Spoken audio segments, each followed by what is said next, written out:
एक महात्मा जी ने अपने 3 चेलों को उपदेश दिया कि बेटा कुछ परोपकार का काम किया करो। तीनों बोले जरूर करेंगे गुरुजी। लेकिन क्या होता परोपकार? बोले भूखे को भोजन, प्यासे को पानी, गरीब की सहायता, दीन दुखी की सहायता, यही सब परोपकार होता है। तीनों बोले करें। एक काम जरूर किया करो। हाँ गुरुजी जरूर। दूसरे दिन शाम को लौटे, कुछ परोपकार का काम किया। हाँ महाराज किया। क्या? बोले एक बुढ़िया सड़क पार नहीं कर पा रही थी, हमने उसका हाथ पकड़ा, उस बुढ़िया को सड़क पार कराई।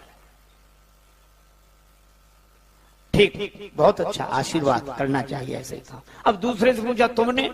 दूसरा चेला बोला गुरुजी हमने भी उसी बुढ़िया को सड़क पार करा। तो ये 2 की जरूरत क्यों पड़ी? शायद सामान रहा होगा कुछ ऐसे। लेकिन आश्चर्य तो तब हुआ जब तीसरे चेले से पूछा तुमने? तीसरा चेला बोला गुरुजी हमने भी उसी बुढ़िया को सड़क पार कराई।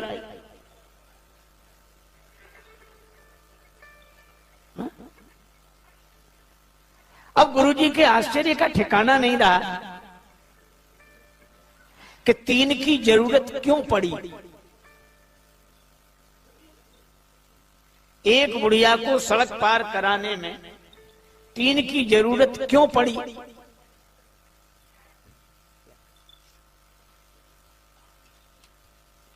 तीन की जरूरत क्यों पड़ी? तो तीनों बोले गुरुजी दरअसल बात यह थी कि बुढ़िया को सड़क पार करना ही नहीं था। तो तुमने सड़क पार क्यों कराई? बोले हमें परोपकार करना था।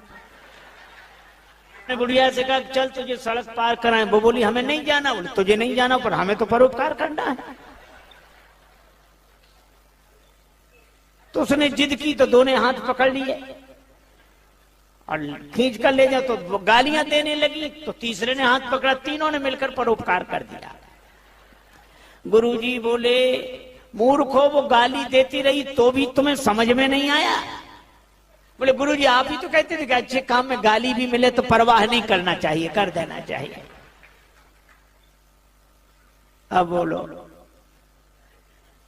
ये परोपकार है, ये परिहित है।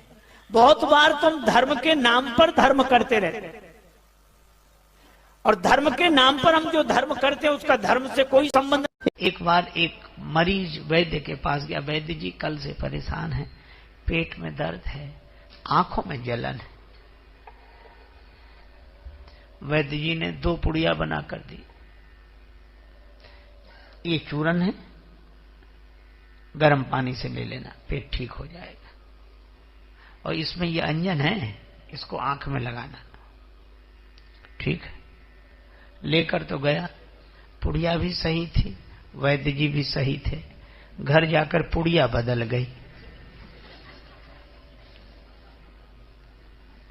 अब अंजन को तो चूरन समझ के खा गया, चूरन को अंजन समझ के आंख में लगाया। बड़ा दुखी हुआ।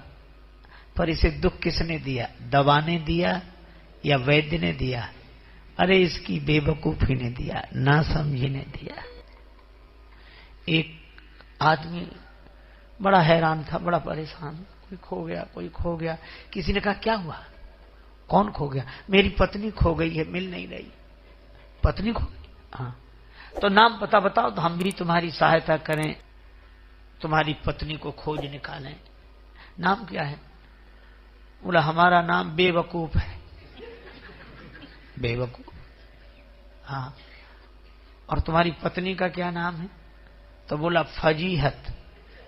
आदमी बोला छानते फिजूल यार आसमां जमी, छानते फिजूल यार आसमां जमी, और बेवकूफ अगर हो तो फजीहतों की क्या कमी है? यहां जा वहां फजीहत।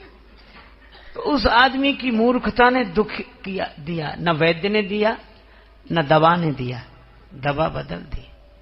और अगर यह देखा जाए तो यह कहानी हमारी है, किसी और की नहीं। भगवान का भी दोष नहीं है। काल ही कर्म ही ईश्वर ही मिथ्या दोष लगाए। क्यों? भगवान ने तो 2 पुड़िया दी थी, एक चूरन की, एक अंजन की। ये 2 पुड़िया क्या है? एक दिल और दिमाग। भगवान ने कहा कि तुम सुखी रहोगे संसार में, एक काम करना। क्या? दिमाग लगाना दुनिया में और दिल लगाना हम में। अब हमने पुड़ियां बदल दी, दिमाग लगाए हैं भगवान में और दिल लगाए हैं दुनिया में।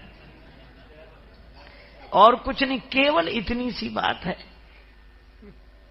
इसलिए रोते हुए आते हैं, क्या बोल महाराज हम बड़े दुखी हैं। क्यों, क्या हुआ? हमारा तो दिल टूट गया। दिल टूट गया? किसने तोड़ दिया?